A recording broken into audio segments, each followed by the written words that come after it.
Greetings, comrades, and hello, everyone. I'm Quinn866. The messy hair is intentional this time.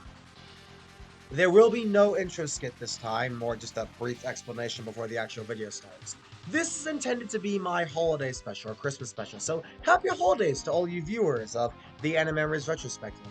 It's the month of December, and I kind of do have to cram this in early on, because I'll be busy during the holiday, we all are. And like I said, my messy hair is a testament to this because I spent literally half a day on this video alone, straight. I started this video at 12 o'clock, a little around lunchtime, and it is right now 12:27 a.m. It is midnight right now, and I'm just recording this intro ahead of time. But jeez, like, you know, the bits of scripting, because I did a lot of unscripted bits in this video that I had to improvise, the editing, the finding clips, it took me 12 hours of non-stop work and pressure. So yeah, I went above and beyond, and my only breaks were dinner and watching a bit of anime with my family. So I was working on this non-stop. So if my editing is trash and if my hair is trash, I know. I was overworking myself in this video. Without time to waste, let's haste. And also, my next clone, Investigator Ulrich, will be taking over this review. So take her away, Richie!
Investigator Ulrich, status online.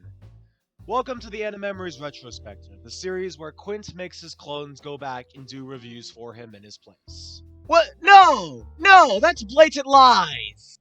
Or so he thinks. Check your facts. Welcome to the next review. Given the fact that Maverick is out of commission, and given the fact that Buster is likely sneaking out stealing something, I'll have to take instead of the next spot. They let you become a detective? Why? If you'd like, I can mute your audio, Quint. Way to call me out on my own video. For some reason, it comes heavily recommended that Quint go into every other review he's covered thus far in the intro segment during this specific shot. Hey man, that's not cool! Don't make fun of my editing! At least it's better than what I did before on my old channel. A bonus panel! I used to do that as a kid. Boink! I'm more proud of this stuff than that stuff! Legit. I mean, come on, Ulrich, why do you have to call me out of my own intro? Rosette, you did it again! Hold on a minute! No! No! You don't get to change the title cards! These are tradition at this rate, Ulrich! You don't get to re-edit my videos! The title card formula has already been established! Also, did you put the normal length intro in lowercase Comic Sans text? Come on, Ulrich! You can be in my videos, but don't change all my editing! Quint, if you really wanted to have us come back, you should let us join the videos, not complain when we disagree with you. Well, yeah, I guess that's a good point. Okay then, it seems I will really be flying solo this time. I'll just read his script and pretend to be him. And, you know what? I'll actually even change my voice to fit Quint's. Man, this is gonna be the most cringy thing ever. Greetings, comrades, and hello, everyone! I'm Quinn866. Welcome to the Chrono Crusade review. Oh, God. I feel so stupid for trying to do with it, but I'm gonna go through with it anyways. Chrono Crusade is a really, really good anime, and its intro is surprisingly good. And I want to say right now that I found some details in it that I didn't notice. Fun fact, I usually didn't used to like this intro. I mean, I thought it was okay, nothing special, but upon getting to episode 4 and seeing it, I started to see a lot of charm in the intro. Oh god, talking like him is strangely taxing on my mental stability. The name of the intro song is Tsubasa wa Pleasure Line. I really hope I pronounced that correctly. Oh god, Quint, why do you write these quotes into your script? Anyways, yeah, I want to say right now, at first, I just thought it was okay. Not good, not bad. I thought the animation was pretty slick, and I did like the instrumentation of the song, though the lyrics and the voice, I don't know, really didn't fit, given how I heard how dark Chrono Crusade was, and the lyrics of the first 3 or so episodes didn't really line up with me until I saw episode 4, where all of a sudden it connected. Now, granted, I had just literally assumed, and I guess that's what I get for setting my expectations ahead of time. But upon watching this intro after the series, all of a sudden, it actually got me pretty well. What I also like is, much like in Hellsing, there he goes making references to other videos, even though this is an entirely different review, is that the little details in this opening are really good. And unlike Hellsing, you'd really have to go out of your way to see them. Legit, you'd have to pause the video at almost the frame perfect moment to see some of these things. Now, you won't be able to understand them unless you watch more of this series, and I think you'd only really understand what they mean if you watch this at the end, but it's really cool to go back and put the puzzle pieces together as it goes. Quint, why did you write more on the Hellsing intro now? You could have saved this for the Hellsing video, just saying. Oh well, looks like I'll have to read it anyways.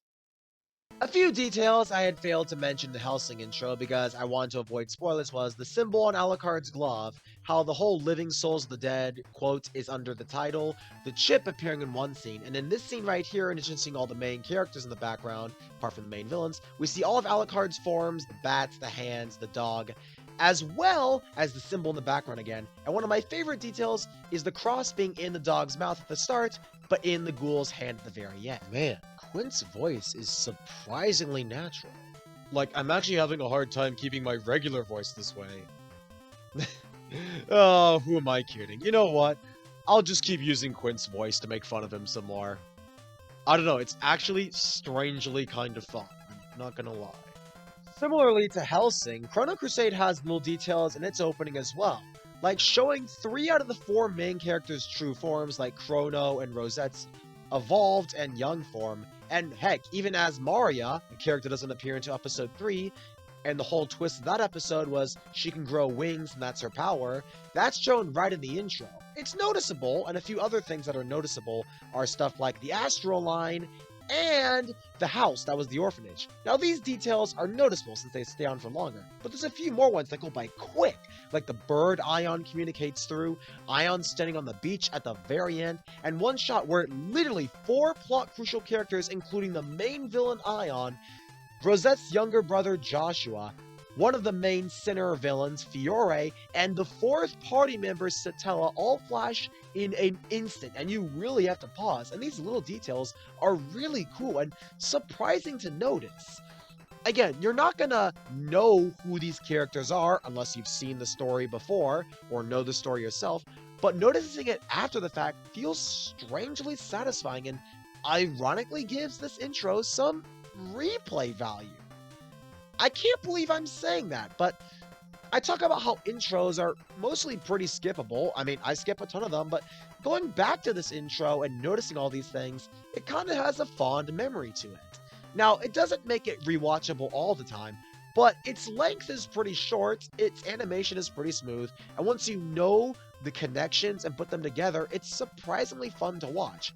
Does it change the fact that the first 3 episodes will have you a little bit off put by this intro not quite fitting?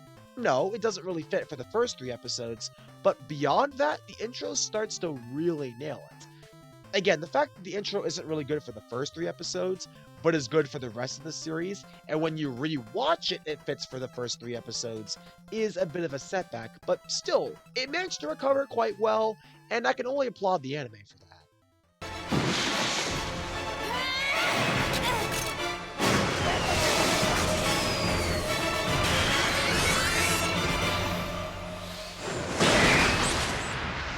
To streamline Quint's review process, I am doing... It feels so unnatural to say that when I'm not Quint. To streamline Quint's review process, I am dividing the character segments into the protagonist and the antagonist, heroes, villains, etc. to make the section just a little bit less bloated. The characters in Chrono Crusade are all amazing, and I mean this for both the heroes and the villains. I think there was actually a pretty fair distribution of screen time.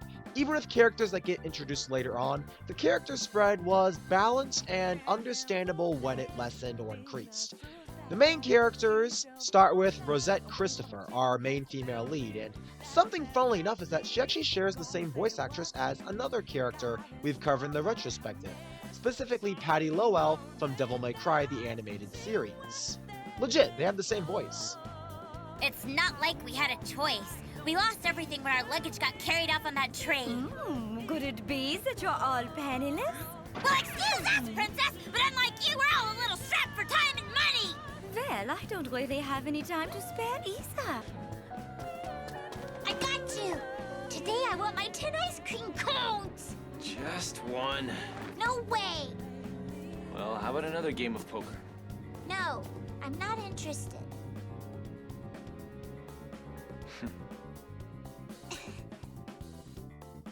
Rosette is a really unique protagonist. I mean, she's a nun with a gun, and you think, something as, organized and religious as someone of the Order of Magdalene would be a really calm and collected person, but she really is a really standout character, and in a good way.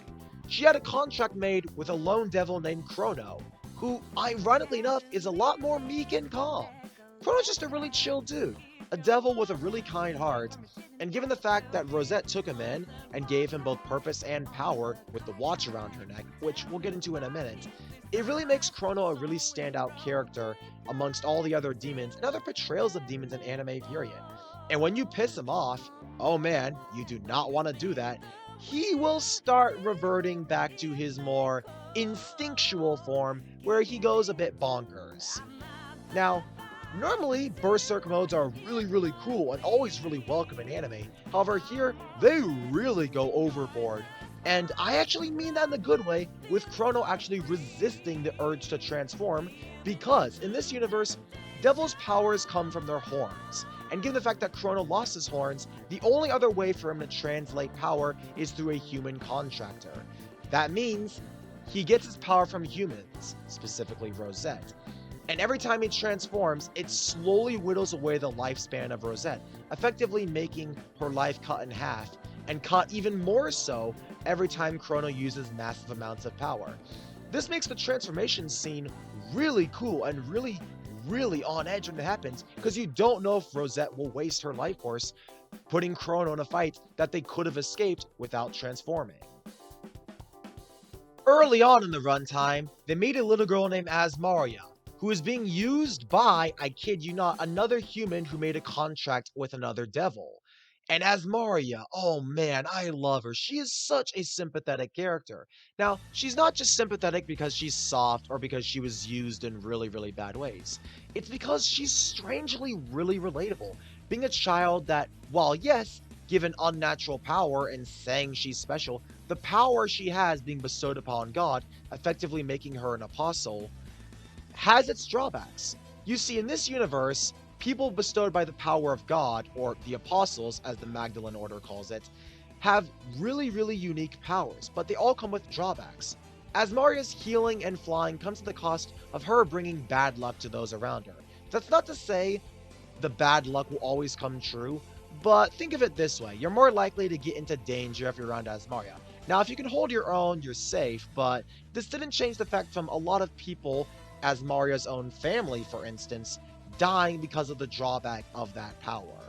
It's really sad, really sympathetic, and her entire arc revolves around her trying to support Rosette and Chrono in some way, acting more as a support role, with her being the healer, the one to put up the barriers, and oh my goodness, I just want to hug her.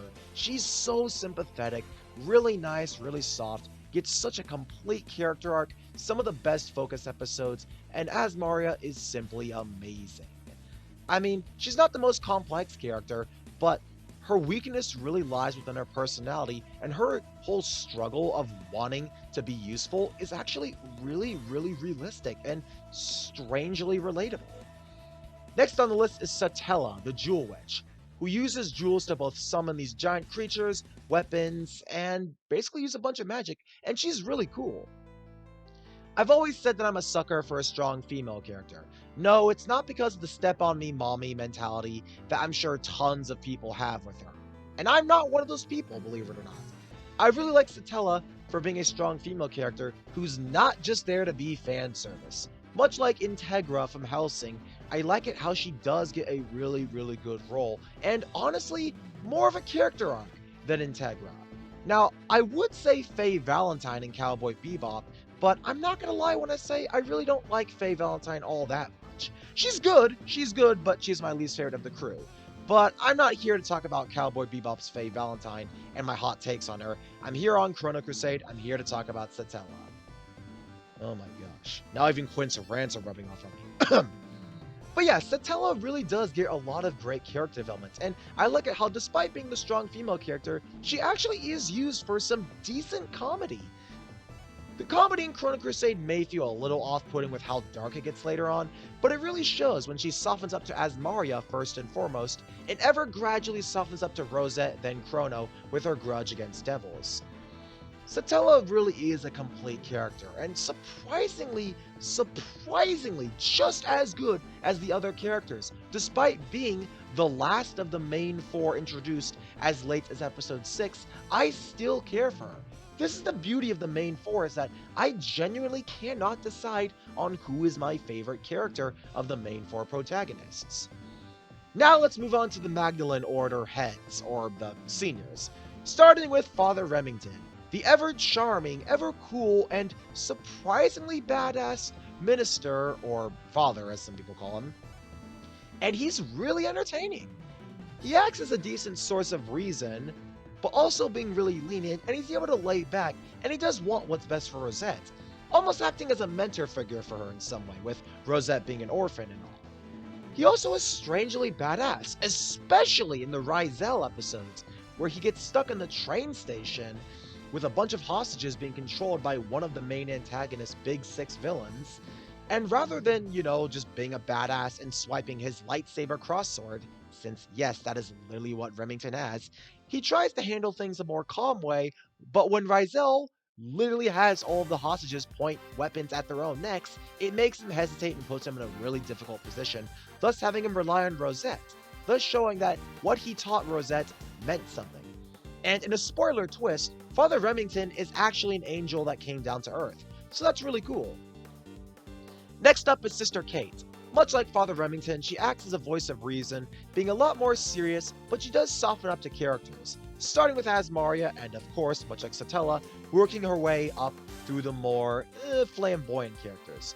I like her how she does start out really tough, and she isn't exactly a fan of how Rosette causes more collateral damage than it's worth, but she does slowly start to forgive Rosette, and even starts to pick up on her in a weird way when challenging the Order's higher-ups, including the Bishop, because the demons just get really desperate.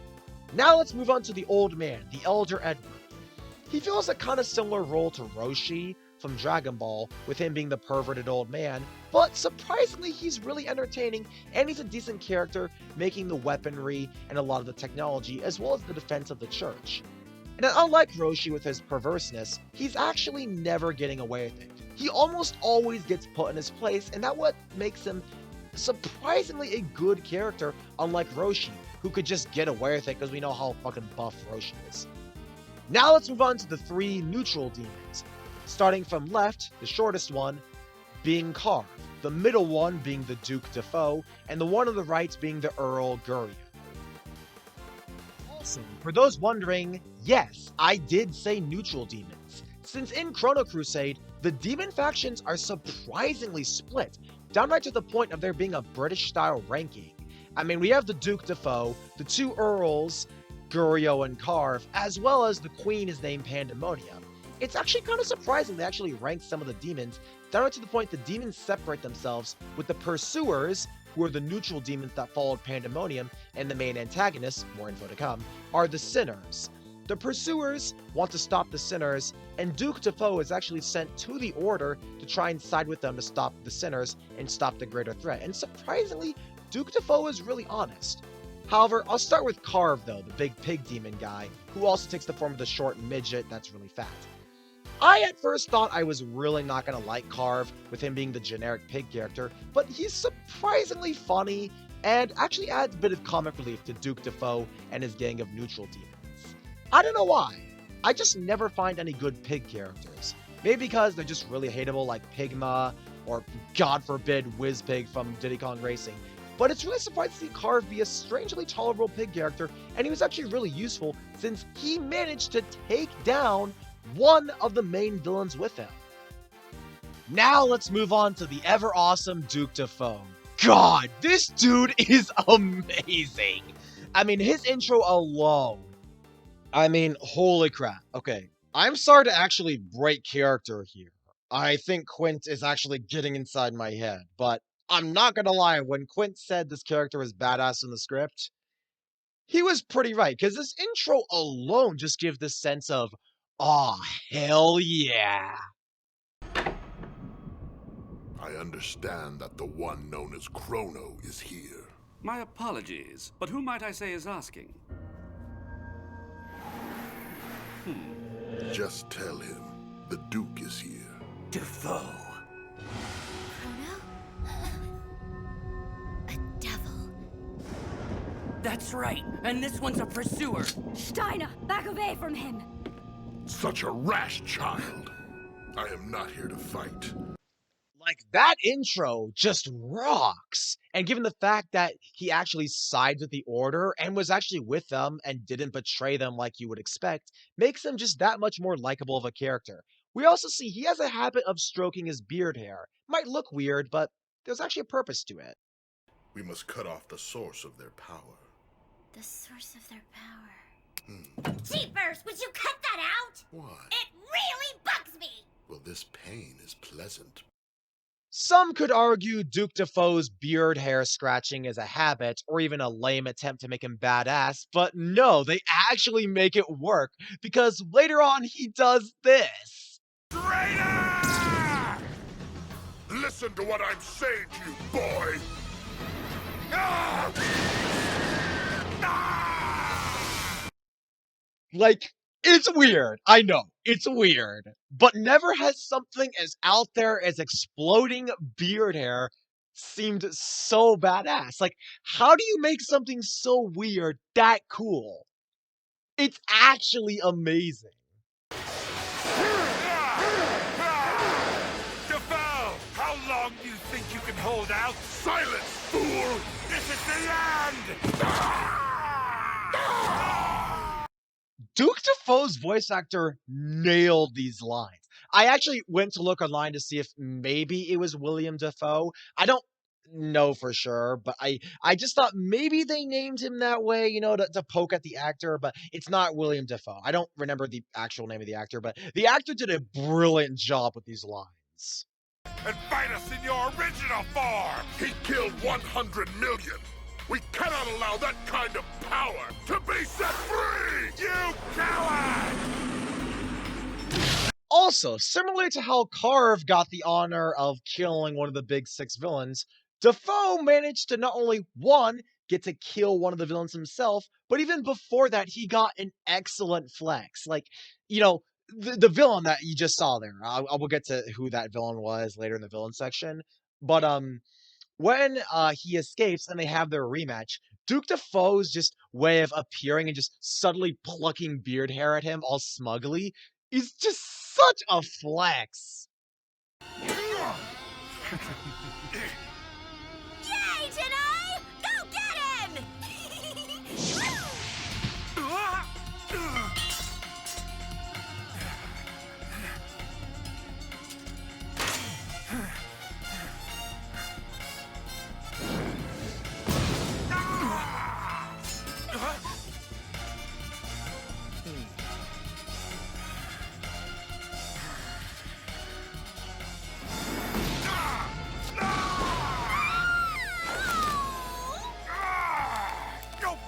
that! How clumsy. Is this the best that heaven has to offer? I probably spent too long on Duke Defoe, thanks for the scripting, Quint, but I will admit he's pretty badass, even in death. Sadly, he doesn't make it, but hey, even his death is cool at least. You bastard! What did you do to the Holy Woman? No, Duke Defoe! Okay, whatever, I'm wasting too much time. Let's talk about Gurio, the Earl. He's pretty cool too. He actually survives longer than Duke Defoe, but not by that much since he delivers the message to Chrono of what Duke Defoe said. Yeah, surprisingly from left to right, they all died in order. Surprising that was... I don't know if that was foreshadowing, but... Huh. Looking back at it all, we have a pretty strong cast. Possibly even the best cast we've covered thus far in the retrospective. No character here I outright disliked, and even the few characters who may have had a few iffy moments, they canceled it out with the screen time being pretty fairly spread. I mean, even characters that didn't get much screen time like Gurio, Carve, and especially the Elder Edward, they actually made it work, and the fact that even the characters with, again, some of those moments were good because of the balance of screen time. It works so well. And I mean, I know those, goofier moments can seem a little out of place, but that's to build up the dark stuff. Since by the end of Chrono Crusade, man, does it get emotional. And I love a good emotional series.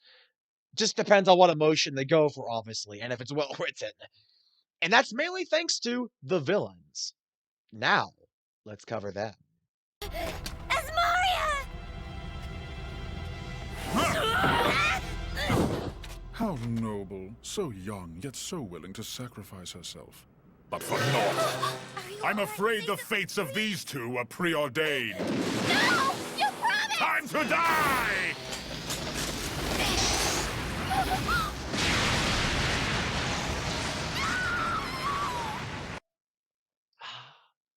Milk in a mug, a subjectively more normal drink.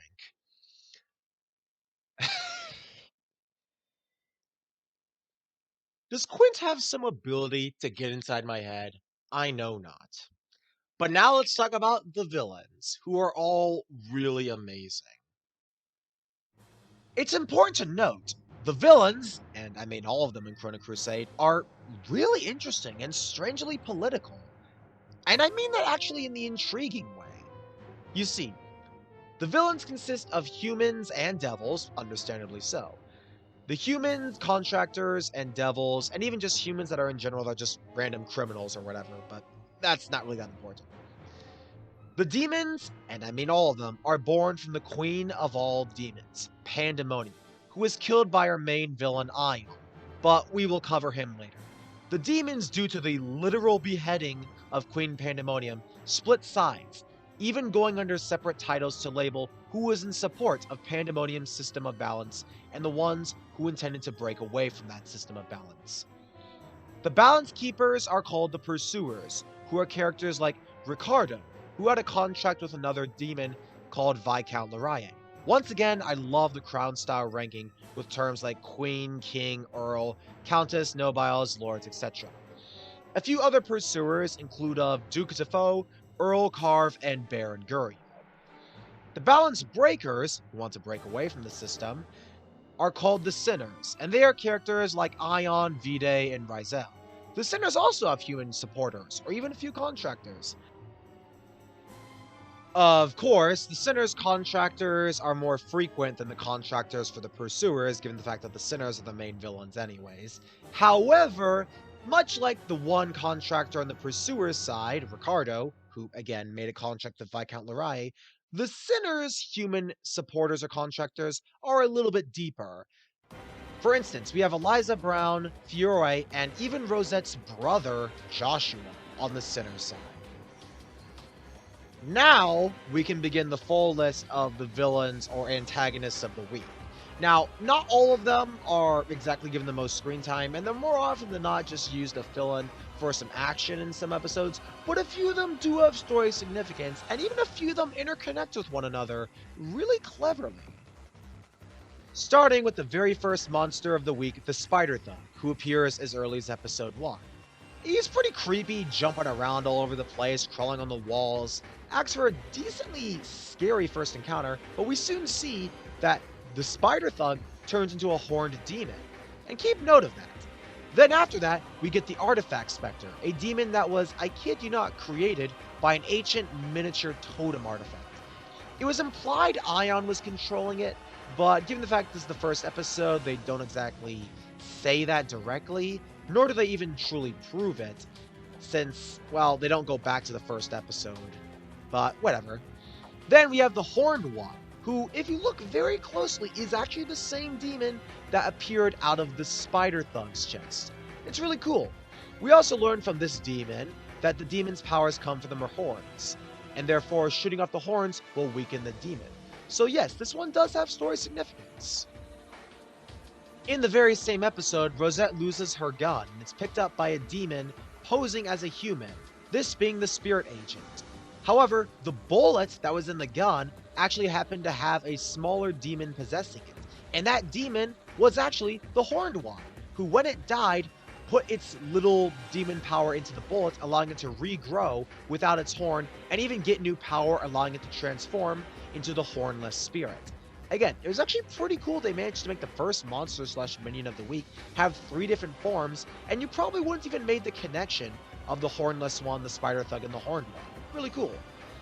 In episode 3, we get the Gargoyles, who were sent after the party, trying to save Azmaria, from Viscount Laraye and Ricardo. The Pursuer, well, actually the very first Pursuer, and human contractor of the Pursuer. Viscount Laraye and Ricardo are pretty cool as well, and definitely the best early series villains. Ricardo is a pretty basic human villain. He's really greedy, and thus he enlists a contract with Viscount Laraye to help get back his life. Since it turns out, Ricardo is actually dying, and he's basically an animated corpse, and that's why he needs Azmaria's healing song to try and get his body back to snuff. Of course, Chrono and Laraye had some past, with Chrono actually used to be a sinner himself. And that's pretty interesting too, since Chrono used to work for Ion, but now he betrayed Ion and now works under the Order with Rosette. It also adds a decent reason why the Order doesn't exactly trust Chrono, since he used to be with Ion, but they keep him around anyways, since the information he has regarding Ion is great. But back on Laraye and Ricardo. They also show off more of those basic, humans that disguise themselves as demons, or sorry, that's the other way around. Demons that disguise themselves as humans, the Legions, and Laraye definitely has one of the best early series fights. He literally backstabs Ricardo to get all the power in the Receptor, as well as even getting an evolved form, which actually was really cool. Laraye's voice actor did a really good job. His scheme was actually pretty damn genius, and overall it adds for some great action this early on, as well as the first transformation scene being given a brilliant opportunity. I mean, the fact that Chrono's first transformation was as early as episode 4 was nice, since as I said before in the characters section, the transformation will not happen that often because it whittles away Rosette's lifetime. And I like this, it makes the transformation scene feel really fresh. After that, we have the Soul Devourer, which possesses Azmaria in a really moving scene that really shows a lot about how Azmaria blames herself. Yes, she does have the healing power and the wings that allow her to fly in danger, but, as it's said before, the Apostle's power all has strengths and drawbacks, and Azmaria's drawback is that whoever surrounds her will be increased to bad luck or misfortune. Of course, it doesn't exactly guarantee they'll fall to misfortune, but the chance of running into bad stuff is increased, thus meaning danger for all those around her, including her original family, the orphanage, and the soprano opera she was with, unfortunately died all because she didn't know that drawback was in her power. And the Soul Devourer showing this more inner struggle was really, really cool. After the Soul Devourer, we have some more human villains, like the Mafia Couriers, who transport these boxed creatures that come out like these. They're called the Boxed Army. Also, I guess you could call Satella a villain when she was doubtful, since she did briefly try and attack Chrono with her armor May, but then they reluctantly team up to stop the Boxed Army's leader, the Pharaoh, and the Ancient Sphinx. Cool stuff. And I really do appreciate how this episode shows more of the human villains and the more doubtful side of Satella before she finally softened up to the party. I also really like it as just a good introduction episode. It was a good way to slow things down a little bit after the massive action-packed romp of episodes 3, 4, and 5. So a more lighthearted episode with a bit of comedy between the four characters, some action, and then some more action was good stuff if you ask me. Plus, the scene where Satella summons is actually really cool. I just love the animation. Of course, more details will come in the animation section, because that's what it's there for. Anyways, back on the antagonists. In episode 7, we get the Miasma Fog, which is used a few times, but isn't really that big of a villain, more just a threatening set piece, and the Dark Walkers, as well as Satella's second summon, February. Yes, her armor May isn't just named that way to sound feminine, it's cause all of Satella's summons are named after the months. It's alright. I don't exactly have anything against it, so no complaints there. And even if the Miasma isn't exactly a villain per se, it is a threat, and it is a major focus of the villain in the actual episode itself, who is Ion himself, but we'll cover him in the main villains section. Trust me, I'll get there. But I will say though, I do think, once again, having another summon to show this early on is nice. Just sad Satella only really uses May. Then we have the web marionettes and arachnids, who possess humans, and okay, they have story significance, because they're actually part of one of the major sinners' plan, that being Rizel, the Spider-Woman, but once again, and I'm sorry to say it, God, Quentin really loves repeating himself in the script, we'll get to that during the time it's needed, and that time isn't exactly now. The flashback episode doesn't have any noteworthy villains, except for maybe Ion's messenger, and obviously Ion himself, who had appeared in episode 2, but we didn't know it was Ion directly using the messaging thing until, well, this episode, where we actually hear Ion's voice through the messaging bird, but whatever, it's cool, and I guess its story is significant enough to be worth mentioning. Then a few episodes down the line, we get to the next episode. I believe it's episode 11, if I recall correctly. We get the Godfather Gotti, who is really just there to be another human villain and Satella's person she works for. We get the next major summon, March. We get the Hellhound, which adds for a really, really good action scene. And surprisingly, the whole bike chase in the subway tunnels was really, really nice. This potentially might be my favorite basic monster / minion of the week fight. It had good strategies from everyone all around, and even the characters that weren't exactly present did serve a purpose. As well as the Hellhound actually being one of the scarier demons, so we get a really ominous opening of the Hellhound slaying a few mafiosos. But yeah, you'll just have to watch the episode yourself to see and judge. We get another flashback episode where we see the army of pursuers, and again, they're really just there to be more for lore, but it was nice to see what the other pursuers look like, even if we just get basic silhouettes, and it was also nice to see all the main villains, alongside Chrono when he worked with them, fight off an army of pursuers, and even a young Duke Defoe. Again, cool stuff. A few more episodes down the line, we get the Flying Leeches, as well as the Venom Tails, who are just about as basic as regular monsters get, don't even get a full fight, and Eliza Brown, who is a contractor that got a pretty dark role with Ion, given the fact that her lover died, and she essentially looked for love in a devil, that devil being Ion. And her whole Notice Me Senpai thing is not even played for fanservice, it's played for dark stuff, and the fact that Ion just views her as another means of increasing his plan's chances is really dark. Finally, really late on, we get the last few major threats, that being Satella's final summon October and Fiore's summon September, as well as the Crusaders. Fiore is one of the main antagonists and Satella's very last challenge, and the fact that Fiore is a dual summoner, much like Satella, is really interesting. Satella's last summon October is more just used to give them an enclosed space to fight off, as well as dimensional magic. But it does set up a really good way for Satella to finally fight Fiore one-on-one, and Fiore's counter to May, September, is really cool. I also just love the scythe animation lining up with the armors, as well as Satella's swipes lining up with it, and the humans that fell for Ion's entire trick is just really dark. It just shows how much of a brilliant mastermind Ion is, to the point he can even convince the chief of police to following the Crusaders' insane logic. Alright, I did spend a lot longer, thanks for the scripting, Quint, you really love going into too much detail about this. I spent a lot longer than I probably would normally have done so on the basic monster/minions of the week, but the reason why I did this is I want to say right now, Sailor Moon.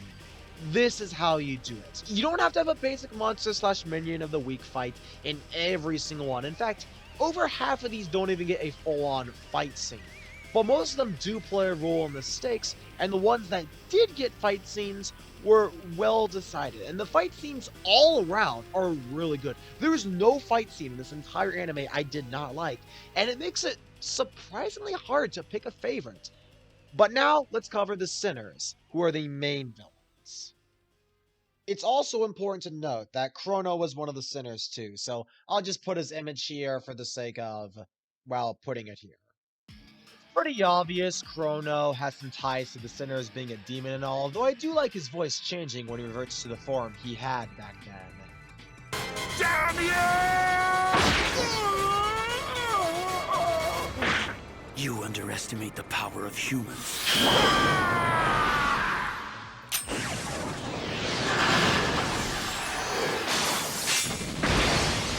The reason why Chrono left the sinners, even though he used to work for them, was because the leader Ion, 1, killed Mary of Magdalene, who Chrono had gained romantic feelings for, as well as Ion tearing out Chrono's horns, in addition to Ion's own horns and the rest of the sinners' horns. So 1, they could have the strength of devils, since one of the other sinners could give them strength without the need of the horns, but also in removing their horns also reduced their weaknesses. So it was a double-edged sword. There also are some 7 deadly sin, effects to the sinners. I mean, they're called the sinners, so they obviously tie into things.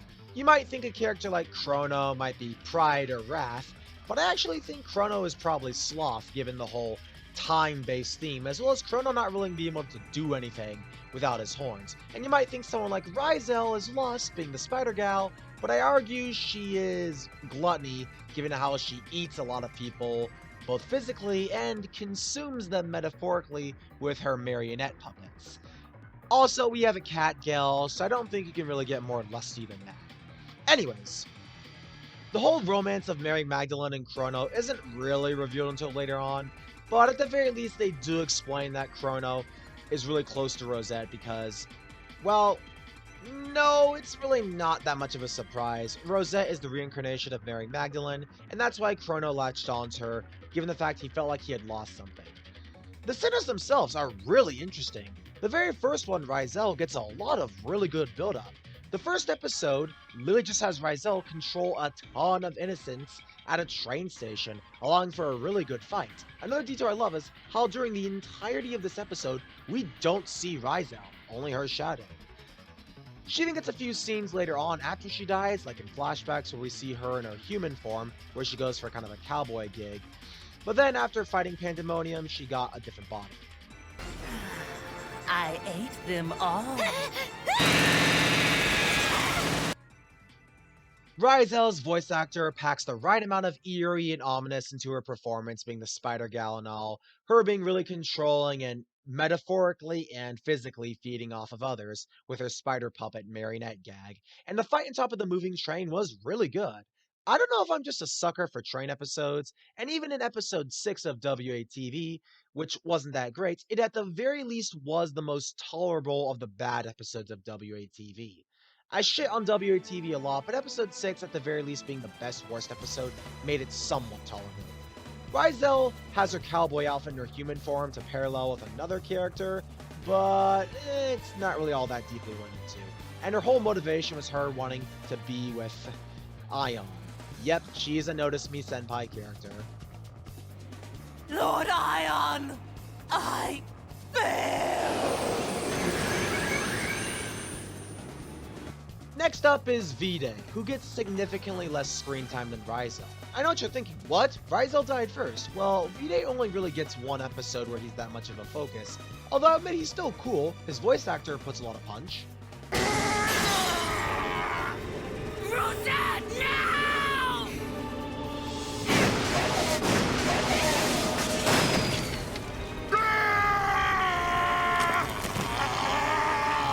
More there just to be the big guy that shoots a lot.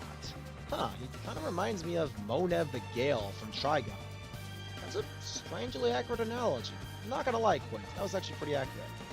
I mean, V-Day being just a big guy and being really simple might seem really disappointing, but he's still really cool, and even if he doesn't do all that much apart from just being the big guy amongst the sinners, I'll admit, I think it was the right decision to make him one of the sinners with less screen time, since a lot of the other monsters of the week fill in that big guy role, so having V-Day get the shortest fight and the shortest amount of screen time makes sense.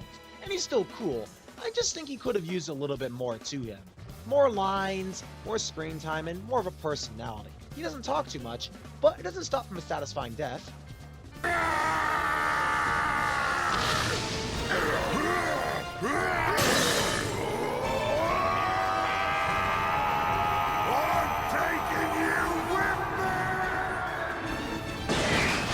Third on the list is Janky. As you can see, he has the cowboy hat, and this parallels with Ryzel's human form. It actually is said that Janky has implied romantic feelings for Ryzel, but obviously Ryzel was into Ion. Janky is more there just to be the angry guy. When V-Day and Ryzel die, he gets pissed off at the other members being so nonchalant and moving on. Janky obviously symbolizes wrath, or he could symbolize envy, and that's something I really like about the sin representation of these characters. They can fit multiple sins, but obviously have one that focuses. And when Janky kills Steiner, Satella's butler, in order to get to Azmaria, damn, he looks freaking creepy. And after seeing how angry he gets, you just feel that dread in Azmaria. I mean, holy shit, seeing this and I'd be scared too. Straight out of Metal Gear Rising's tech. But yeah, it doesn't stop from another cool death. It's also the ever-amazing Duke Defoe that did him in. Still trying to interfere! You bastard!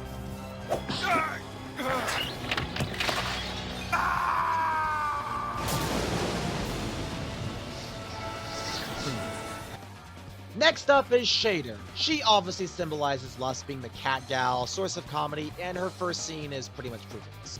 Oh, good morning. Yeah, you really had to do the tit jiggle there, didn't you, devs?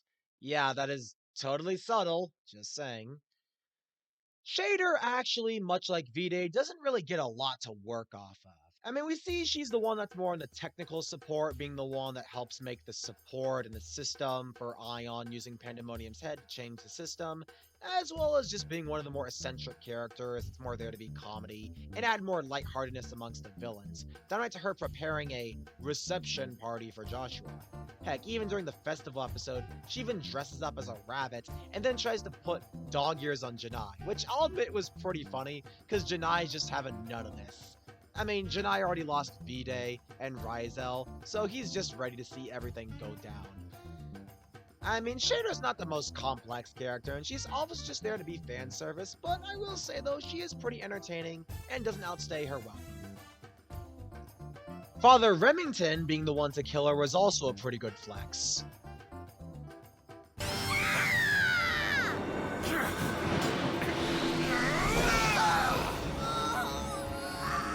Damn you! Angel!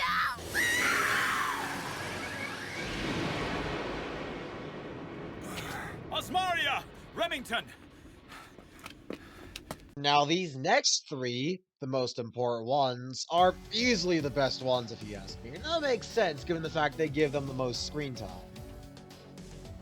Biggest three of the sinners are the two human representatives, and obviously the big man himself, Ion. The first two that are actually revealed are the human sinners, those being Fiore and Joshua. We'll start with Joshua, since, well, they give more focus to him, with him killing Viscount Borzo, who was a monster that Quint had written in the Monster/Minion of the Week section, but I skimmed over his name accidentally, so whatever. Joshua is first, and he's actually a pretty sympathetic character, with him being just a regular boy that was given Chrono's horns after Ion tore them off. We go into a massive flashback arc where it's revealed that Joshua is Rosette's brother.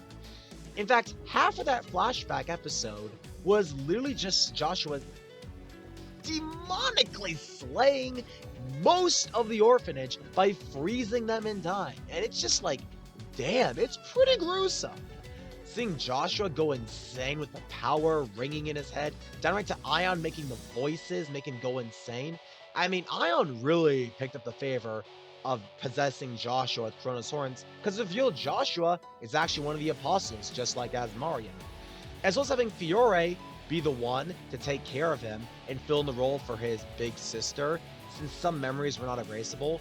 So instead, Ion just replaced his memories of Rosette with Fiore. It adds for a really interesting dynamic and actually surprisingly good fan service. I don't know, the scene where Fiore licks Josh's hand because he cut it is strangely arousing. I don't know why, just kind of gets to me, you know? Ugh, Quint, why did you write that in the script? Anyways, Fiore though. Fiore is possibly my favorite of the sinners. With her being the character that takes care of Joshua, she has a lot more calm and collected, well, rep amongst the sinners. As well as it's revealed way later on that Fiore is actually Satella's sister, who, similar to Joshua, had her memories erased, but unlike Joshua, when he gets defeated in episode 19, when Chrono manages to tear the horns out of his head, Fiore tragically does not remember even after her defeat.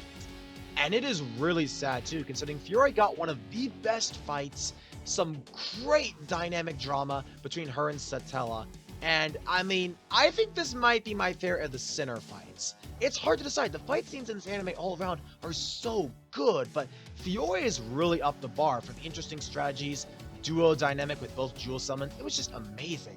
And that death scene, damn, that death scene was sad ass. Let us go together. Jesus, unendlich Schütze.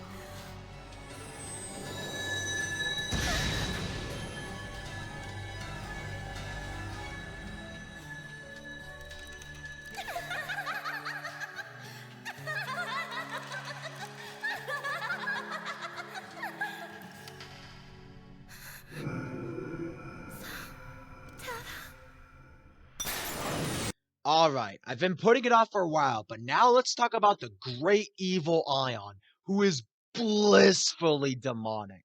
This dude might be the best villain we've covered yet in the Animememories retrospective.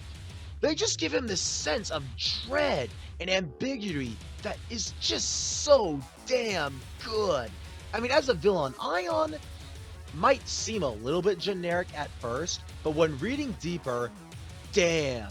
This dude is an evil genius, and his power backs all of that up. Like, Ion has some brilliant schemes that might go down in history as some of the most brutal I've ever seen in any fictional media ever. Like in his very, very first appearance, where they fight him ever briefly, it takes Azmaria at the very last second to pull off a clutch that drives Ion away. Given the fact they barely laid a scratch, let alone got close to Ion, seeing the fact that Azmaria drove him away felt really gratifying. But then we see that that was just a shadow clone Ion sent out, and it just nails this feeling of, oh my god, how on earth are they gonna beat him? The fact that his shadow put up such a good fight nails how much power this dude has.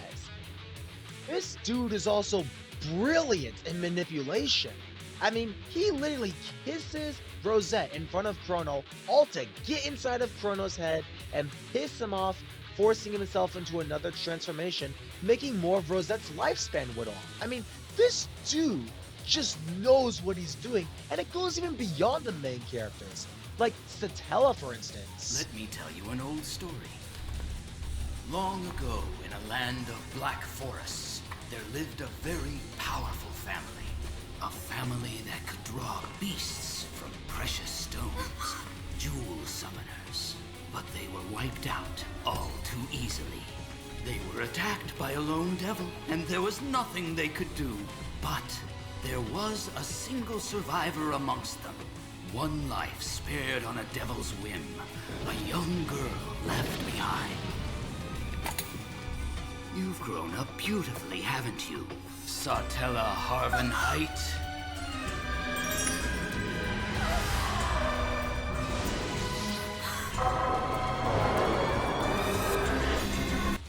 Heck, in that very same episode I showed earlier, Ion was manipulating another woman who was a devil worshiper named Eliza Brown, and literally decided to do all this kinky stuff and nearly sexually assault Satella so the woman would die because he wanted to dispose of Eliza Brown. I mean, damn, Ion is such a brilliant villain. And what's most scary of all is that what he's saying, you really can't even deny. He weaves his wicked logic in such a smart way. I mean, Ion cleverly mixes his words and puts out facts and logic while supporting a claim that is obviously malicious and more meant for evil. You can't exactly say, no, that's not true, because, well, you don't have any way to counter it. Specifically what he says about God, as cynical as that sounds, given the fact that I'm a man of Christian faith myself, and I don't know if I should be touching on this with this being a religious theme, but given the fact this is about a nun with a gun, I think people aren't going to take it that seriously. But what he says about God, you really can't logically deny, because is there any evidence? Isn't this fun? Even at a time like this, the one you worship won't speak one little word to save you. Believe me, this is your world as it is. He doesn't see anything. He doesn't save anyone. You understand this, don't you, Apostle Girl? This why you were cursed with his so-called blessing. The curse that you carried every day. Such hypocrisy and deception.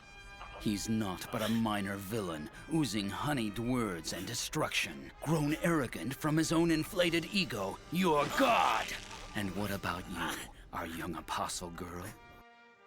He even does the same thing exploiting Azmaria, whose entire gig was about her feeling weak and feeling like she couldn't do anything because of the drawback of her power. And he uses that to his advantage. Your search for a place where you could be at peace. How long and difficult has your path been? And then there's you, Jewel Witch. 10 years spent searching for the family that you lost, without any clues. It must have been painful. But I can save you all from the curse of the Almighty God. What also makes Ion such a well-written character is that, well, for the characters that do submit or believe him, you kinda can see why, since, well, even if he's saying stuff that's obviously twisted, the facts he says supporting it just really goes without saying, and it makes it feel understandable why characters would believe it. Don't you see? It was from this that I saved Joshua. Stop saying that, you bastard! You're pointing that gun at the wrong person. The one you need to defeat is in heaven. Of course, creatures such as yourselves cannot defeat him. So all in all, we got a really hateable villain who has such high stakes, amazing power, is a mental genius, and that's what makes defeating him all the more satisfying. Chrono!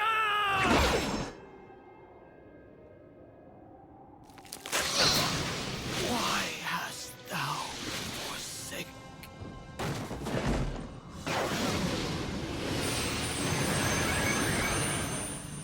However, Ion, much like a certain select few characters that took others down with him, he manages to pull an Andros, similar to Satella and Fiore, and Carve and Vide, and managed to do one of the most evil things I've ever seen in anime, even after his, quotation marks, death.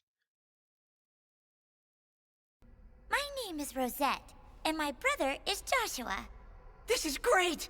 Could I shake your hand, please? You're really a devil?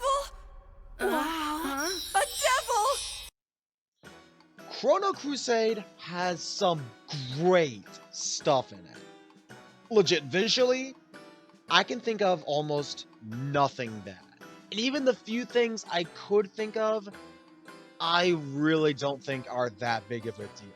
The animation here, the visuals, the character designs, it's all really good. Even the previous segments I showed earlier showed even the character designs got some pretty good treatment.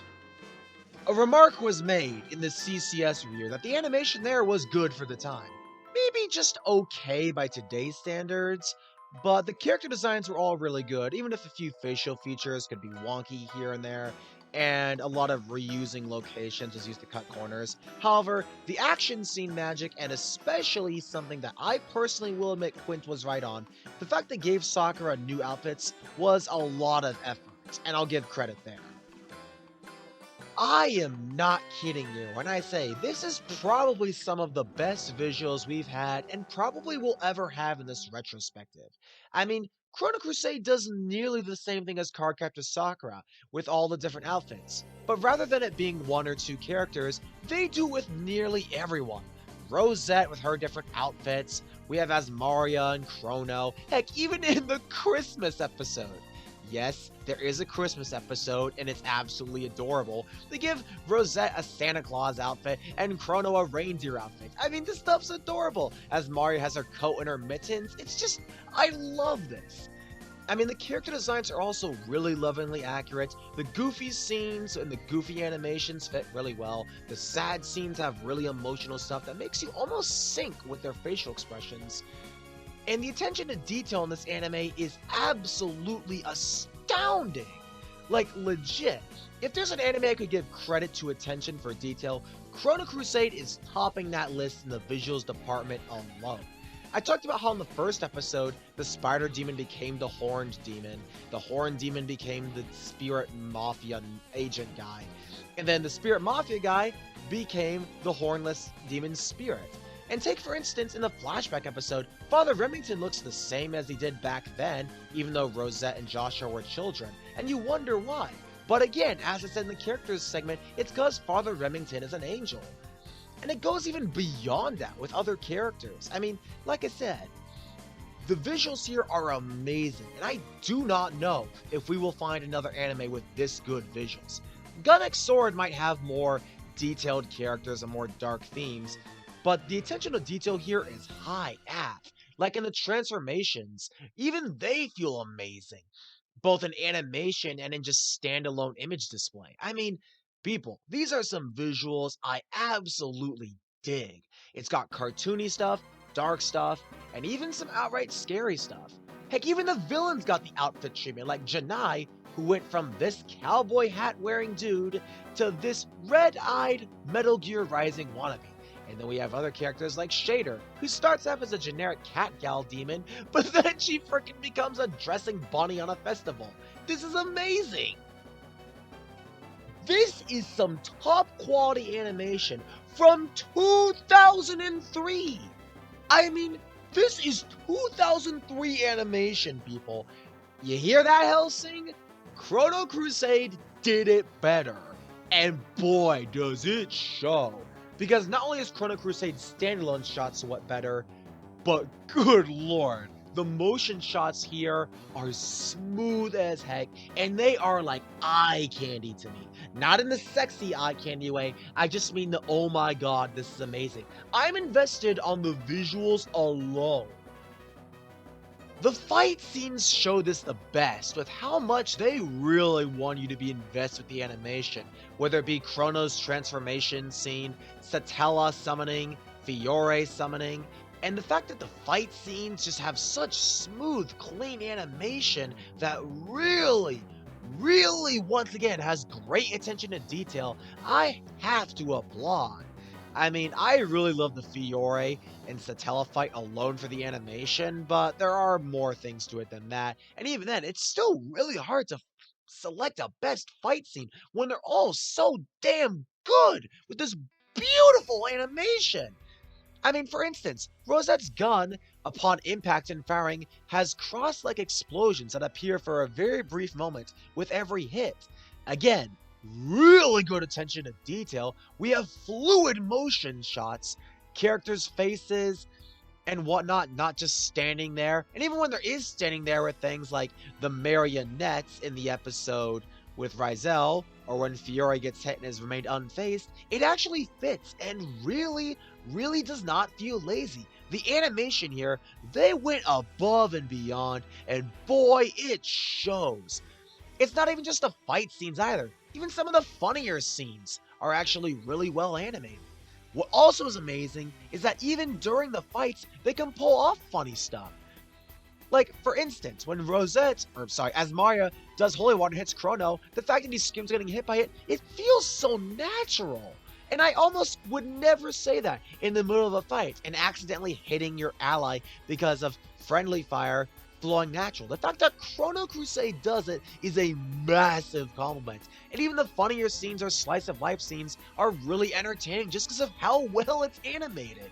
It's not just because the characters are great, it's not just because the animation is great, it's that it all fits together so well, like a perfectly set together jigsaw puzzle. The fact that you make something goofy in a fight scene feel goofy, then goes straight back to being badass with a slow motion jump, it just flows so well. It feels so natural, and that's why fights like the ones with, again, I'm sorry to point to this example, Fiore and Satella are really good with the animation, with all the jumping around, Fiore constantly slashing, Satella avoiding everything. This is just beautiful animation, people.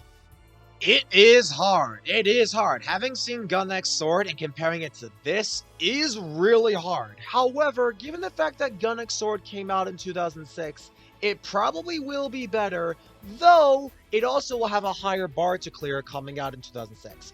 But for this animation to come out in 2003, it's superb.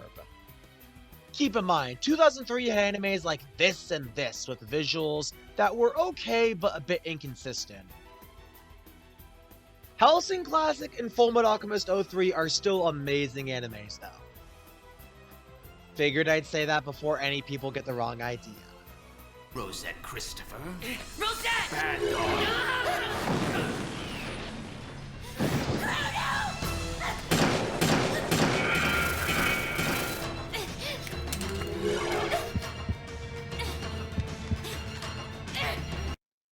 The music in Chrono Crusade is really good.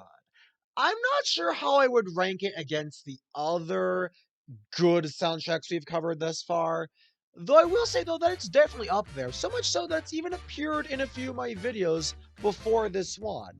Not really many of the tracks, just a few one of the goofier ones, and I believe one of the action scene ones did appear as well, but regardless of that circumstance, I don't want to beat a dead horse since the music all around in anime in general is usually pretty good, and it's been said before that we haven't personally seen that many animes with a quote-unquote bad soundtrack. There Quint goes again, including that exact quote in the script, and I don't know why, but whatever.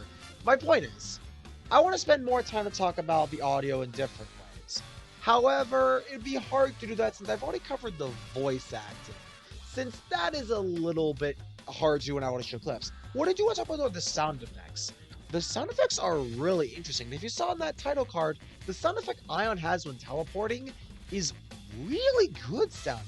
The gunshots sound really clean, the lasers, I mean, the sound effects themselves are really good, and all around, the audio is really good, the timing of the audio, I mean, when I showed a V-Day's death, the sound effect of the bullet hitting them and going, oh, just, it clicked really well, and it really gave you the feeling of, ooh, that hurt, or, oh, damn, that's scary, or, ah, that's funny. Like, the sound effects and all of the audio mixing in general is really good in Chrono Crusade.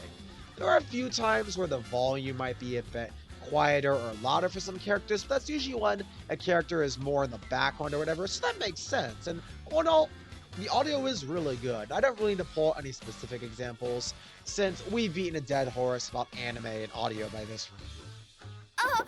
But don't worry, just leave it all to me. Young woman, I'm sure you must know that this is a private floor, so why would you be here? I'm waiting for your answer, please.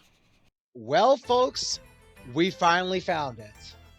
The planet of Fall Gaia had held its place for quite a long time as the best world in the retrospective thus far, but unfortunately, it's finally time for the most redeeming aspect of WATV to finally fall just a little bit shorter. Fall Gaia is still a really good world, but Chrono Crusade had finally topped it. And even then, WATV wasn't that great as is, but I love the world in WATV. But Chrono Crusade manages to do so much more. Much like Hellsing, which took place in London, this anime also takes place in the real world, all across, believe it or not, America in the 1920s. Yes, you heard me correctly. This anime takes place in the Roaring 20s. Most of the technology is pretty accurate to what it was back then.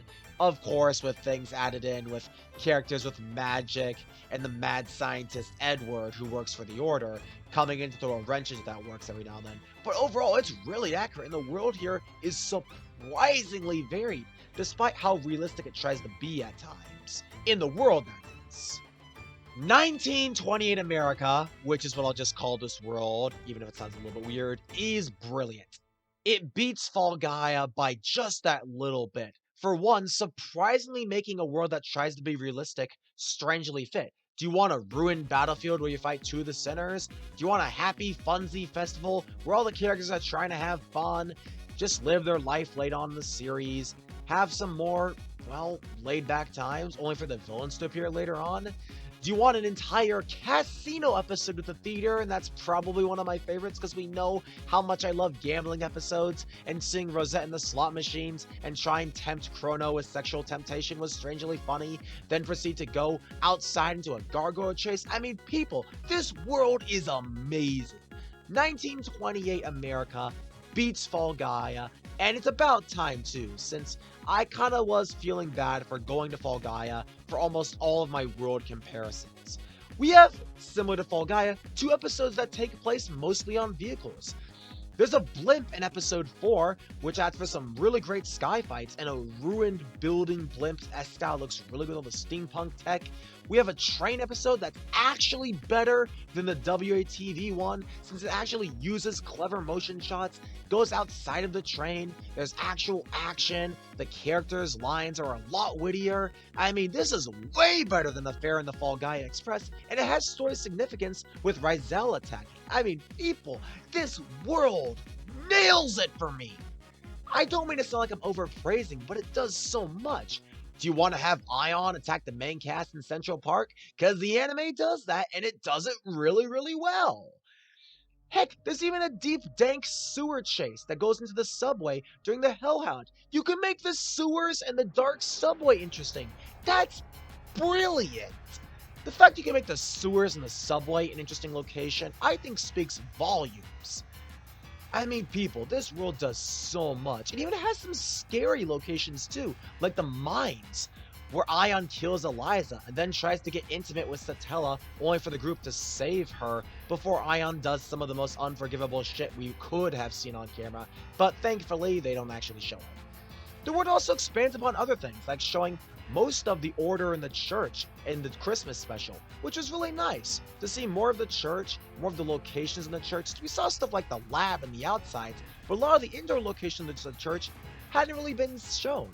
And the Christmas episode did a really good job lightening things up, while also just showing more of the general space of where the characters were at. And that's amazing. And even as early as episode 5, they showed more of the church with the underground training maze, which added for a really creepy, lonely atmosphere, and some great action with Azmaria getting stuck in the maze, then getting possessed, and having Rosette try and find some way to save Azmaria while in the maze made the locations that much better. And then they proceed to go inside of Azmaria's head and see a vision of her in a graveyard with some great character development. Just makes the locations all the more magical and all the more well written. I mean, I am so sorry, Fall Guy. For the longest time, you held your title, but it was gonna come at some point. But the fact that Fall Guy is still number 2, I think just shows that Fall Guy was a really good world. And I know as much as we reference back to Fall Gaia and WATV, that was such a great part of WATV and one of the saving graces that could have carried WATV if it had characters with admittedly good concepts, execute those concepts correctly, and if the ending wasn't a confusing mess. But all in all, with Chrono Crusade doing almost everything better and this world tying into that, this world beats Fall Gaia. And there's even more variety than there was in Fall Gaia. So 1928 America, I can't believe an anime that tries to portray 1928 America has a better world than a fictional planet where the sky was the limit. I mean, the fact they did so much with just such a base concept that had a pretty big limit for them trying to, limit the technology regardless of magic. The fact that they came out this good just sells it for me. I feel a great unease, Father. About him, you mean? No matter how docile that creature may appear now, it's still... Yet, does a heart not beat in his chest as well? There are things one cannot trust on faith alone. But isn't faith the process of affirming truths that one cannot see? Might it be that these uncertain times are meant to test our faith? Right off the bat, I want to say there are no outright bad episodes of Chrono Crusade. The first 2 episodes might be a little doofy, save for the action scenes, but the first 2 episodes are still really entertaining and they do what they're supposed to. I mean, episode 1 was the fight with the spider thief and the artifact demon. And then episode 2 actually does have a little more story significance with more doofiness with the horn demon coming back, as well as having Chrono's partial transformation revealing why he shouldn't do that, but not fully explaining that until episode 3.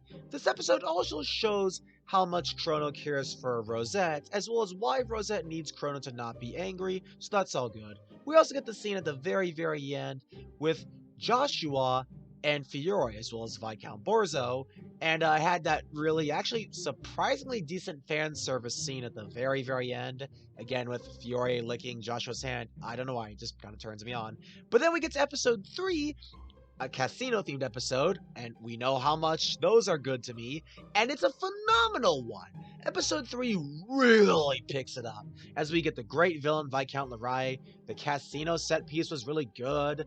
All the characters were really well acted. Azmaria getting introduced is welcome. And I mean, it was just a great episode. Again, what is it with all the good gambling episodes? These are just so much fun. And even in that same episode near the end, we get a surprisingly wholesome splash fight, which might seem like fan service, but it's more just played for laughs, and even that's more just to lighten up Azmaria and help her cheer up given the fact that she's been depressed her whole life. So the splash fight doesn't come off as kinky, it comes off as fun and more pure, and I love that.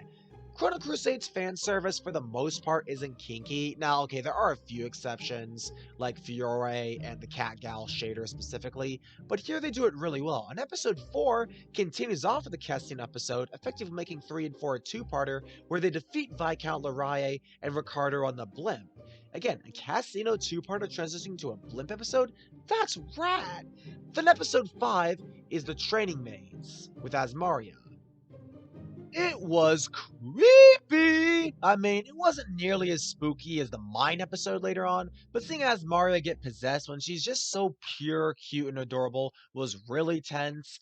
The whole scene where Rosette goes into Azmaria to exorcise her was really emotional, showing the possessing spirit, showing how Azmaria really blames herself for all the stuff going on, because it's a power she can't control with a drawback she didn't know of. Therefore, lives were lost because of her, and she really puts it upon herself. Rosette reaching out to her and saving her was also really moving as well. Following that, episode 6 does a good job introducing Satella in both a comedic and badass way. The Pharaoh Demon wasn't quite the best fight, but was a really interesting monster in design, and everyone was useful. Azmaria putting up the barrier, having support magic, Satella, obviously summoning her jewel monsters, and Rosette being the one to put the final bullet while Chrono acting as the demonic knowledge giver, as it were. Episode 7 is the introduction to Ion, and it is fantastic, and it has you on edge. It's massive scale action with all being in Central Park, the demon fog miasma, and the Nightwalkers, and Ion just putting almost everyone in a hopeless situation, only to reveal it was just a shadow, was great. Episode 8 was a spooky train station episode that introduced Rizel, and it was absolutely stunning.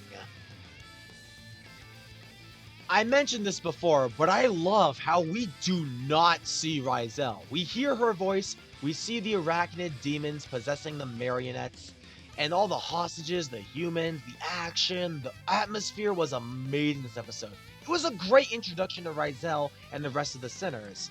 I just wish the rest of the sinners got the 2-episode treatment, but I guess I can't complain, and it works for a great introduction. Episode 9 is the massive flashback arc. Part 1 starts with them just meeting Chrono, finding him, developing more of Joshua and Rosette's relationship before he gets kidnapped, as well as telling more about the Astral Lines, where the people from heaven draw their power, which is essentially this giant life force river in the sky. It's all cool, it shows a lot about Rosette, it's really cute, has some decent humor, and it's just really wholesome. I mean, I'm surprised to say, a 16-year-old nun with a gun being romantically involved with a meek demon is surprisingly true. It's not kinky, it's really pure, and I surprisingly believe it. Then episode 10 is where shit hits the fan and Joshua gets tricked by Ion into taking Chrono's horns, causing him to go insane and literally petrifying the entire orphanage. And it's just a gruesome episode. Seeing Joshua scream, pleading for the noise to stop, him having all this trauma, Rosette seeing everything her life was until that point falling before her, Chrono finding out that his power is not enough, and of course the forming of the contract with the whole Life Force Watch is all plot crucial and a pivotal moment for all of these characters' pasts. And I mean, people, it's a flashback episode with story significance. I think that in of itself is worthy of reward, since flashback episodes a lot of the time are hard to write, and this one is a good one, and that is a compliment. Episode 11 is the bike chase episode.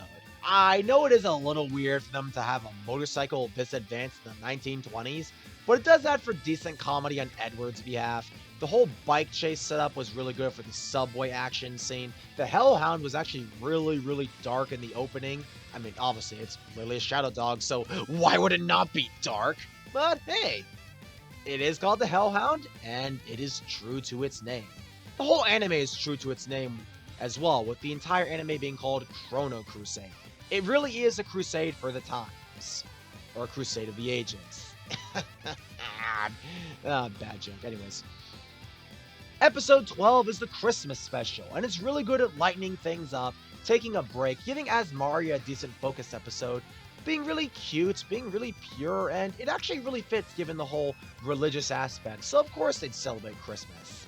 I'm actually surprised this was such a good episode. It might seem boring, but it was placed in just the right spot for it to not feel too overwhelming nor out of place. So credit there, we have an anime Christmas special that's actually pretty damn fitting. Things pick up right after that with episode 13, finally giving us that great Rizel rematch on the train. And boy, is it a great action set piece. I mean, Rizel being seductively, brilliantly evil as ever, her literally feeding off of everything she can find, her strategy hiding behind marionettes, the group only just figure out how to get through. It was a great fight, and definitely one of the better Sinner fights. Again, it is a shame Rizel got the 2-episode treatment and almost none of the other Sinners did, but again, I understand why, and that's not really that big of a problem when the other Sinner fights, even if there's only one of them for each, are still good. Episode 14 is another lighthearted episode to cool things down like the Christmas episode, but there is some story significance with Azmaria revealing her struggle to be useful, giving Satella time to bond more with Azmaria and increase her trust with the rest of the gang since, well, Satella doesn't exactly trust demons, and with Chrono being a demon, it's really hard for her to do so, but having to take care of these because, well, she can't exactly leave 3 kids on the road is a good bonding moment for her. It's also the episode that's revealed that Satella is this way because, well, a demon killed her entire family and took her sister. And obviously it was Ion, but I mean, come on, that's not really too big of a surprise. They don't need to make it all dramatic. but when Ion does reveal it, it's more used for getting inside of Satella's head. This is also the episode that introduces Duke Defoe at the very end. The following episode 15 does a really good job at setting up Duke Defoe. Again, I freaking love him. He is such a badass. Like, how does he make exploding beard hair actually cool? I just... I still can't get over that. It's like, damn.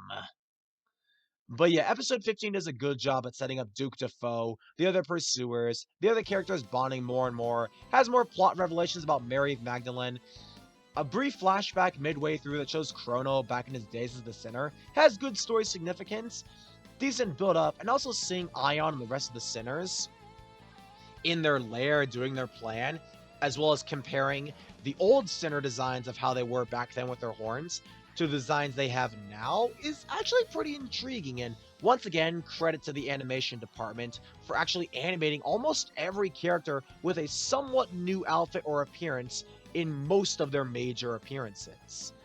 Like, the animation department really did it well here. I mean, the fact they gave almost every major character some sort of appearance change at least twice is quite the accomplishment. I mean, CCS did it for Sakura herself, obviously, but I'm just being a dead horse at this rate. Episode 16 is a Spooky Minds episode, where they nail how hateable Ion is, and it was a good decision to make this Ion's second encounter. With his first one being in episode 7, and this one being in episode 15, it was the right decision to bring him back here for a hateable moment like this.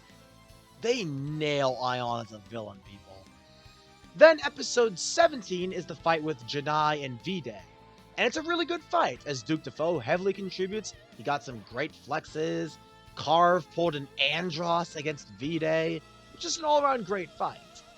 I actually really like how a lot of the fights actually are multi-phase, or multi-target. I mean, we basically had a massive 2-on-2 fight. And that was pretty cool. And we get a 4-on-4 fight later on, but we will get to that once it pops up in the episode descriptions. Don't worry, you won't have to wait too long this time. Episode 18 is the festival episode, and the very last episode to lighten things up, and even seeing the villains lighten up a little bit was actually pretty amusing. The festival episode is also really charming, with this episode taking place in America, and then portraying an American festival versus a Japanese one was actually really refreshing. I mean, I do like the Japanese festival episodes a lot, because they show a side of Japanese culture I just don't see in America. But seeing an anime represent an American festival was actually a pretty nice change of pace. The humor was good, the story significance is high with all the other villains plotting everything, and then Joshua and Rosette finally seeing each other again at the very end sets up for that great big 4v4 fight, which takes up most of the next 2 episodes. The next 2 episodes can be considered a 2-parter. The first bit is a little bit boring, with it mostly just being an exposition dump of plan with tense stuff going on, but it is really tense when Chrono gets shot, forcing Rosette to do another thing, causing, I believe, the 2nd or 3rd transformation sequence, Azmaria getting her powers drained to the head of Pandemonium, Ion and the rest of the villains being evil as ever. And, I mean, it's not a bad episode. I think it's just the fact that most of the actual fight taking place in the next episode makes the next episode subjectively better. But again, there's no bad episodes in Chrono Crusade. Even the first 2 episodes, as doofy as they are, they're more made to lighten things up and make that ending all the more dreadful. So, I'm fine with it, all things considered. The massive 4v4 fight has the defeat of Joshua, Shader, Janai, with Ion getting away, capturing Rosette. It's also just a really good episode. Plenty of action, Duke Defoe was amazing, Remington was badass, Ion, again, is as blissfully demonic as ever, and it just had such great stakes. This episode, in addition to having really good fights, also has some good story significance while finally revealing Father Remington as an angel, Duke Defoe revealing a little bit more about Pandemonium, Joshua being alive but being recovered, Chrono being frozen after taking out Joshua's horns, even though they were his own, they kind of backfired, and Rosette getting possessed by Ion into thinking she's the Holy Mother, since Ion wore her down mentally, allowing him to enter Rosette's mind, makes this episode absolutely dreadful, thus setting up Ion's big final plan to turn the humans against the Magdalene Order, with the quotation marks Holy Woman by his side. The following episode, I believe it is episode 21, I think, is the giant flashback, and another good flashback showing Chrono even before he met Rosette and meeting Mary of Magdalene, setting up his romance with her, her death, Ion's betrayal, the ripping out of all the horns, and finally Chrono's betrayal. It's maybe not my favorite amongst the episodes, and I might even say it's my least favorite of the flashbacks, but it does a really good job explaining things, and even the few loose details left hanging aren't too important, since you can really fill in the gaps for yourself. Episode 22 is the fight with Satella and Fiore, one of the best scenes, having Ion use Rosette, who now thinks she's the Holy Mother with all of her powers, is a beautifully evil plan, since now Chrono gets labeled, everyone is after Chrono, Azmaria, and the rest of the Order of Magdalene, believing they are heretics, and it was just amazing. And Satella killing Fiore, since Fiore simply was not able to remember it, because Ion erasing her memories was permanent, is a tragic way to end it. And it's also really sad too, because once Satella stabs herself and Fiore together, Fiore utters Satella's name one final time, showing that she did regain some memories, but by that point it was too late and both of them died. A really tragic death, but it gave me the feel, since we see Satella is happy knowing that her sister did regain some memories, even if for just mere seconds. And the way she dies, saying she will see Fiore soon, is really moving. Now for the last two episodes, which are some of the darkest ones yet. 23 is a dark time, with Chrono trying to convince and snap Rosette out of Ion's control, and he has such a hard time doing so. We get much more flashbacks with Chrono and Ion, rather than Chrono and Rosette / Mary Magdalene. The episode shows more about the events and what is caused with all the people believing Ion's lies with the Holy Woman. We get the photographer back from the festival episode giving the photo for a really moving scene, and actually a surprisingly good clue. We get this giant action scene with the people. The police chief actually became one of the Crusaders, which is really dark for just a mere side character. Chrono starts doubting everything as Maria helps inspire Chrono. And finally, of course, we get a brief but really good final fight with Ion. And it might be surprising that Ion's fight is really short, as most of the encounter has Chrono trying to snap Rosette out of it, but there's a reason why the Ion fight itself, blow for blow, is really short. Ion obviously fought, but the actual exchange of hits was a lot shorter than I thought, but there's a reason for this, as episode 24 reveals it all, since Chrono finally had taken the last bit of life from Rosette, and the last episode shows everything unraveling. Satella was buried and put in a coffin in honor of what she did. Azmaria is finally accepted into the Order as a full member, and she will take the fight in Rosette's place, since unfortunately, much like the pact and contract Rosette and Chrono made, her time has run out, and Rosette unfortunately had to die. However, she offered Chrono to stop the deal so Chrono could live, but Chrono was satisfied knowing that he finally stopped Ion. He did everything he wanted to. He kept his promise to the original Mary of Magdalene. The horns that Ion used are revealed to have resumed time in the orphanage that was frozen before. And after all of this, Father Remington decides to abandon the angels and take care of Joshua, who remembers nothing, because, well, Remington starts to doubt the ways of God. They also tie this into real themes of the Crusaders still rampaging even after it all. And the scene where Azmaria visits the house where Chrono and Rosette died is such a moving death. It's not exactly a sad death, nor is it a happy death. It's a bittersweet death, and a beautiful one at that. We see that Chrono and Rosette, in their very last moments, loved each other till the bitter end. Rosette didn't want to die, but Chrono made sure she didn't go alone. And the best part was, as sad as everyone sees, everyone around them was sad, but they see Rosette and Chrono died with a smile.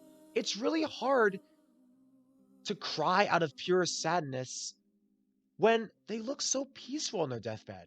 They smiled, thus inspiring the rest of the Order to continue the fight in their absence. Since much like anything, the devils will continue to spawn. That much is inevitable. The devils will always be there. It's a giant balance set up by Pandemonium. But Ion, if he were to break that, well, who could they really trust?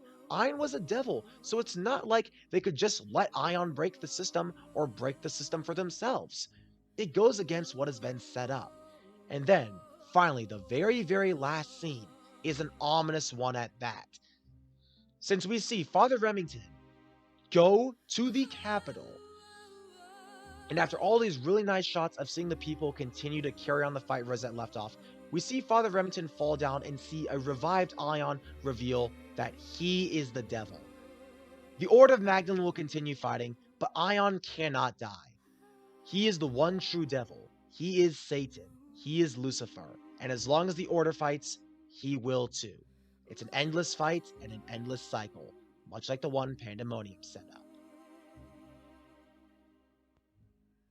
This part of the ending might seem like a big middle finger, but it actually is a really good addition, since we see that the Order of Magdalene will not give up. Rosa and Chrono's death was a massive inspiration to keep fighting no matter what, to maintain the hope, to maintain their faith. And Ion still being there is really symbolic and really realistic, since no matter what we do, you can't kill the devil. You can delay the devil. You can stop the devil temporarily. But much like faith never dying, the devil and despair won't die neither. This is a beautiful, bittersweet ending. I'm not gonna lie when I say I think this is a much better written ending than Cowboy Bebop. Okay, Cowboy Bebop's ending is still great, but Cowboy Bebop's ending left a few things untied, as well as it being a bit confusing at times. Now, Cowboy Bebop's ending, I think, actually might be a little bit more emotional, but this ending just feels a lot more complete. Since Cowboy Bebop's ending does kind of feel like they were gonna do more-ish, but that goes without saying. And this is a bittersweet ending I think can rival equally Fullmetal Alchemist 03, since I think Fullmetal Alchemist 03's ending is better than Cowboy Bebop's ending, and for the longest time, 03's ending would have been one of the best bittersweet endings, but Chrono Crusade is pretty up there, and I think it ties with FMA for one of the best bittersweet endings I've ever seen. But all in all, Chrono Crusade has so much good stuff, and the small problems I could have had are microscopic. I mean, people, Quint may have given Berserk a 10 out of 10, but that was as a series, including the animes, the manga, the audio, everything. And I'm sure if Quint judged Berserk just individually, 1997, this 2016, and the manga on its own, he would have given it maybe like a 9, but he wanted to give Berserk a 10 out of 10, so he did the entire thing as a series. But Chrono Crusade is perfect. I'm not kidding when I say I think Chrono Crusade is a perfect story. There can be more than one perfect story. I mean, I gave Berserk a 10 out of 10. I'm gonna give Gunnex Sword a 10 out of 10, and I think it goes without saying, Chrono Crusade will get a 10 out of 10 as well. Wow, that was actually strangely refreshing. Using Quint's voice was actually kind of fun. But anyways, I broke character for a very long time. But with all that said out of the way, Chrono Crusade gets a 10 out of 10. It is